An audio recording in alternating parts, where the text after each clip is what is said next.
IELTS Practice Tests 4, published by IELTS Practice Tests in association with easyenglish.com.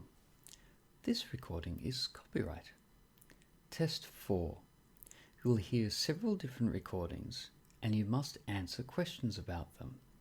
There'll be time to read the questions and you will have a chance to check what you've written. You'll only hear the recording once. The practice test is in 4 sections.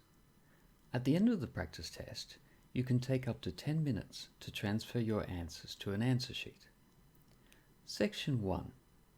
You'll hear a conversation between a customer and a person working in a train ticket office.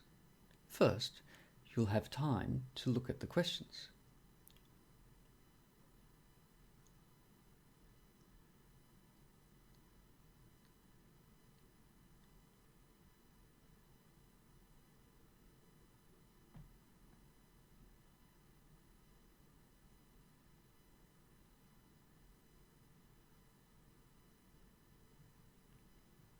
Let's start. You should write your answers to the questions as you're listening, as you will not hear the recording a second time. Listen carefully and answer the questions. Good morning. Good morning. Can I help you? Yes, I'd like a ticket to Manchester, please. When for? This afternoon. We haven't got any tickets for this afternoon, I'm afraid. They're sold out. Oh dear. But there are some tickets left for the last evening train. It leaves at 11:34 p.m. How much are they? These are first-class tickets. Would you like a single or a return ticket? Return, please. It is an open return. That's £120. Oh no, it's far too expensive. Well, we've got some tickets for tomorrow morning. Really? Can I have 2 tickets, please? Certainly, madam. The train departs at 8 a.m., 10:27 a.m. and 12:14 p.m. What time does the 8 a.m. train arrive in Manchester? It arrives there at 12:47 p.m. The journey lasts 4 hours and 47 minutes. Oh, I see. It is a bit early for me. How about the next train? Let me see. It arrives at Manchester Central Railway Station at 2:12 p.m. The journey is 3 hours and 45 minutes long. Excellent. I'd like 2 return tickets, please. How much are they? That's £27 for a return ticket. That's £54 altogether. Here you are. Thank you. Can you enter your PIN number, please? Thank you. Here are your tickets, and here's your receipt. Thank you. Which platform does the train leave from?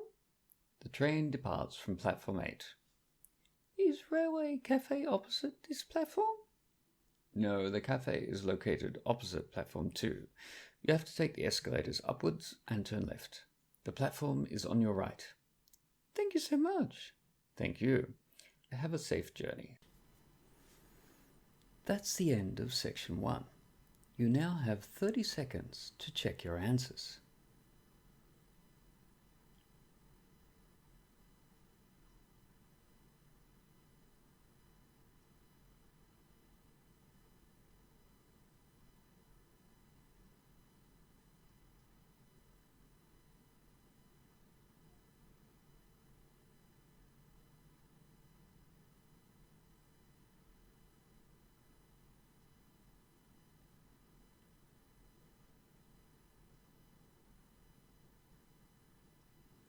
Now move on to section 2. Section 2. You will hear a tour guide giving details of a museum tour. First, you will have time to look at the questions.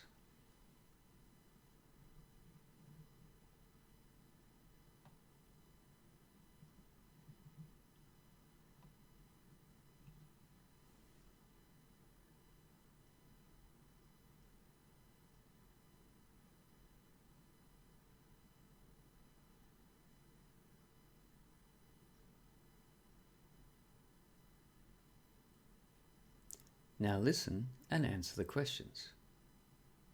Welcome to Tower Hill Pageant, a museum that features a magnificent train ride. You're about to board a train that takes you back in time. It will lead you to the most incredible places. You will unveil the history of the City of London and you will experience a fascinating journey. Are you ready? Then please make yourself comfortable in one of our seats and fasten your seatbelts. Now we are ready to start. As we pass through the bottom of the first hill, we're about to arrive in an amazing place. Welcome to Londinium. It was the year AD 43 and the Romans invaded the British Isles.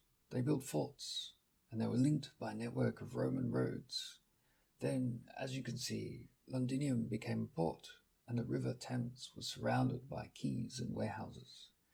Later on, barbarian invasions took place in Europe, and in AD 410, the Romans left and the city was abandoned. Let us carry on riding up the second hill, and we shall reach Londonwick, the port of London in Saxon times. This area was known as Strand, and this street was called Aldwych, which means Old Port in Old English. Saxons were not keen on warehouses, though. Instead, they would sell goods and their woolen cloth straight from their boats. Nevertheless, Vikings arrived in AD 842 and the Saxon settlement was slaughtered. The English king Alfred relocated the population to the Roman walls and Saxon Londoners defended themselves against the Viking invasions, but they surrendered to Danish King Knut in 1016. We're now going to London before the Norman conquest. King Edward was known as the Confessor, and he had a church built in an area called Westminster, or West Monastery. He also built a palace and centralized the financial administration. This palace was located in the area now occupied by the Houses of Parliament. In 1066, William Conqueror was crowned King of England, and he built 3 castles. While 2 disappeared, the third one is near the Tower of London. In 1086, the Domesday Book, a survey executed for the king, recorded land and livestock in every city. This is medieval London. While imports would arrive at the quays, the exports were taken to the custom house, where taxes were paid. The trade was handled by overseas merchants, including the German Hanseatic League. However, Londoners also lived near the river. Flames burst out, and fire was a constant threat to the residents of narrow lanes. We're now in Tudor times. As you can see, fine houses were located to the west and stretched from Strand to Westminster. The Globe Theatre was located in Southwark, opposite the first stone bridge. Finally, the commerce was found in the old city, and this area was surrounded by the Roman walls. It is important to note that the first stone bridge was built after previous wooden bridges had been severely damaged. It took 33 years to build the first stone bridge, and it had 19 arches and a wooden drawbridge, which could be raised in the event of an attack from the south. In 1830, however, this bridge would be replaced. That is the end of section 2. You now have 30 seconds to check your answers.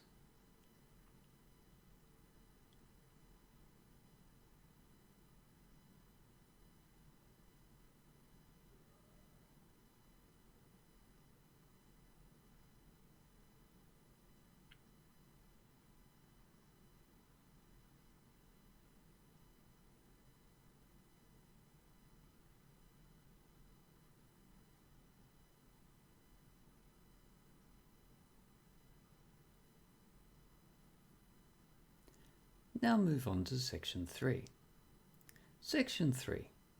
You will hear a discussion about a company party. First, you have time to look at the questions.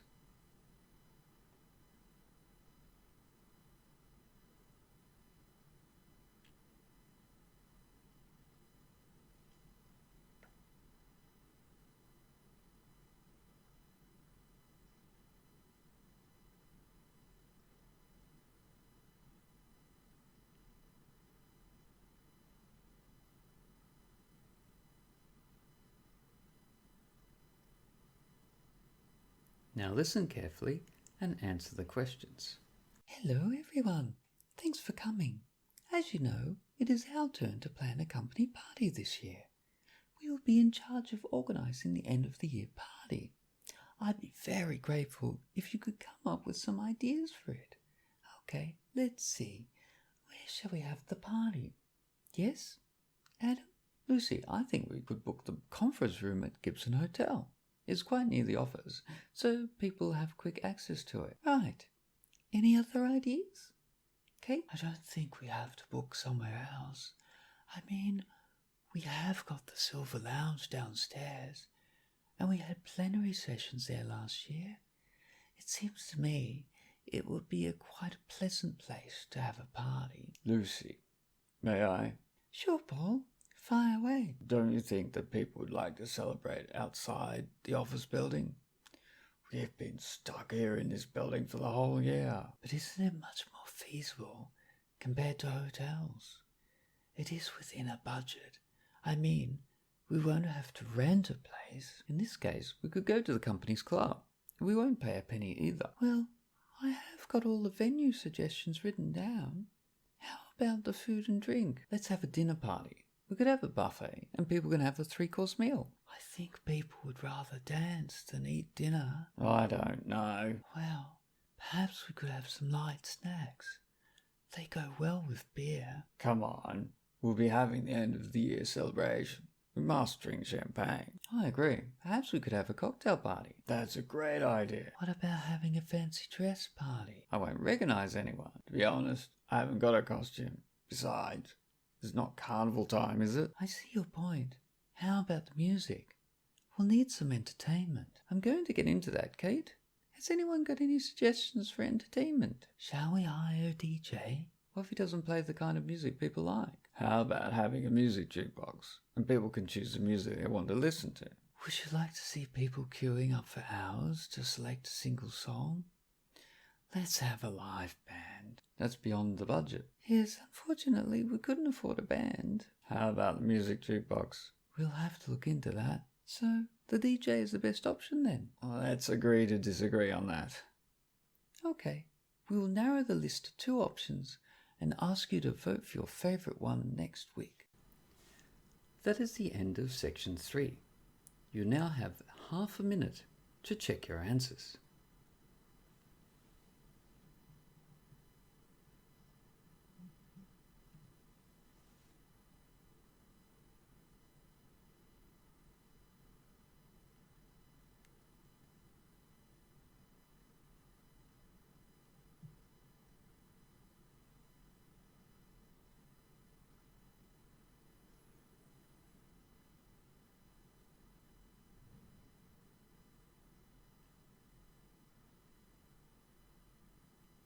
Now turn to section 4.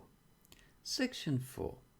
You will hear part of a lecture about light-emitting diodes. First, you have some time to look at the questions.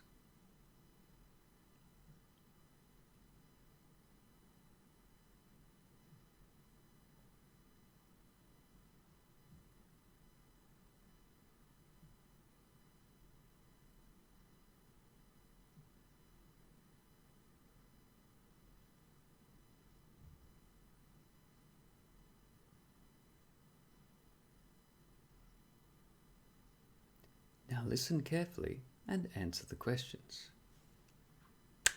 Good evening, everyone. In tonight's lecture, I'd like to look at LED, an acronym for Light Emitting Diode.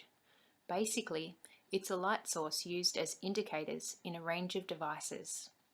In 1907, the British H.J. Round used a crystal of silicon carbide and a cat's whisker detector at Marconi Labs, and he came up with a phenomenon, the electroluminescence. It occurs after switching on an LED in a device. Electrons can recombine with electron holes and release photon energy. The energy gap determines the color of the light. The first commercial LEDs were used in laboratory equipment and electronic test equipment, and later on they were made for household electrical appliances such as TVs, telephones, and radios. However, it is important to note that the light was used as indicators as they were not bright enough to light up a room, for example. But interior lighting became possible after the invention of high-power white light LED. The high-power LED replaced fluorescent and incandescent lights. However, you may ask, what is LED? The LED is comprised of a chip of semiconducting material that has impurities so as to create a p-n junction. This enables the current to flow from the P side, also known as anode, to the N side, or cathode, but not the other way around. So let us consider an electron. While it is flowing into the junction, it finds a hole. It then falls into a lower energy level and ends up releasing energy in the form of a photon. At this moment, the wavelength of the light is emitted, and the color will be resulted from the energy gap of the materials used in the p-n junction. For example, a semiconductor based on gallium nitride or indium gallium nitride will generate a bright blue LED. If they are added to red or green LEDs, they can produce white LEDs. Actually, white lights can be produced from 3 primary colors: red, blue, and green, or use phosphor material, which converts UV or blue LED to white light. While the first one is known as RGB LED, the second one is called phosphor-based white LED.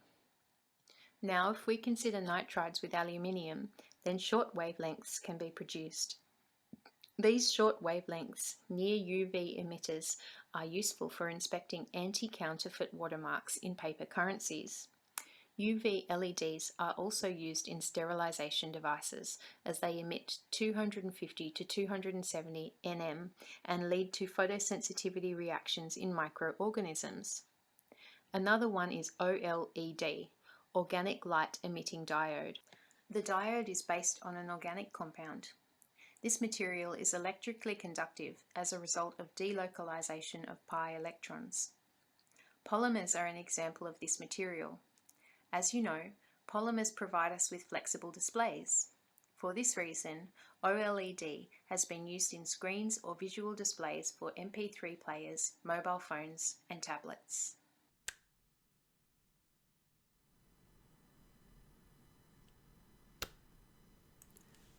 That is the end of section 4.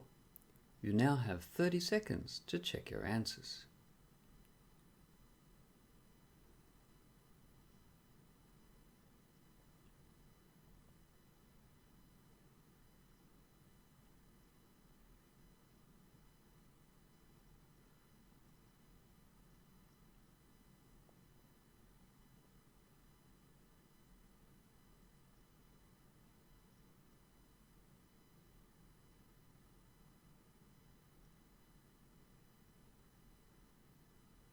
That is the end of the listening test. In the IELTS test, you would now have 10 minutes to transfer your answers to the listening answer sheet. Thank you for listening.